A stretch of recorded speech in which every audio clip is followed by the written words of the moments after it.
Sándor Matus velkomin. Sándor, við skulum ekki að rifja upp síðasta leik. Það var dálítið súrt hvernig það fór. Það var súrt að tapa þessi leikur og við búin að leggja mikið í Víkingsleikur og við ættum góður færi í fyrirháleikir að skora meira og þetta er súrt samt fútbolti svona. Við búin að læra úr þessi leikur. Það fullt að fá þessi markæri komin 6 mínútur fram yfir í uppbóta tíma en við ætlum ekki að grenja það nýtt. Það er leikur á morgun, Grótta. Hvernig leggst það í ykkur? Eina erfiðasti leikur í sumar og ég er ekki að segja það út af þið eru bara með eina stíg og allir bjóst við 3 stíg frá okkur.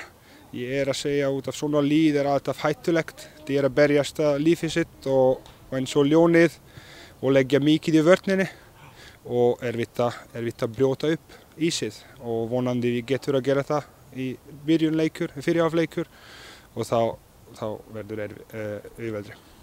Þeim hefur gengið bölvanlega að skora í sumar. Ef maður rétt það þá eru bara búin að skora 1 mark í deildinni en það getur allt gerst.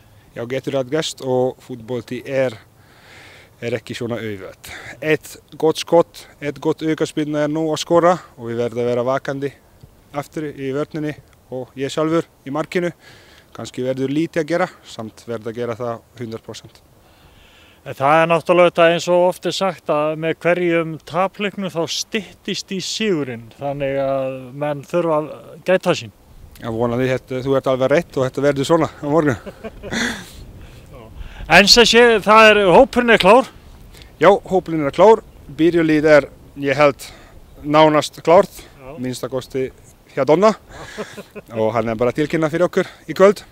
Og það skipta engin máli hver að spila í byrjunlið. Þetta er rosa flott hóp í þessi sumar og leikmaður sem búin að byrja í bekknum komst inn voru alltaf sína skora mark eða spila vel og þetta er mjög gott fyrir liðið.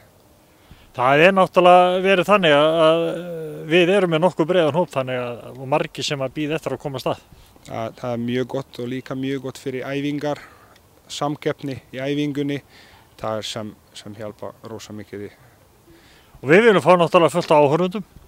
Ég vona það og verður gott veður á morgun og vonandi 3 stig að boði og verður halda heima þessi 3 stig. Þessi blessu sól, hún er búin að gæla við okkur í dag og við ekki að vona að gera það aftur á morgun og helli sólargeislum yfir völlin og hvetja alla til dáða. Já, ég vona það. Sándor, takk fyrir spjallið og gangi ykkur vel. Takk fyrir.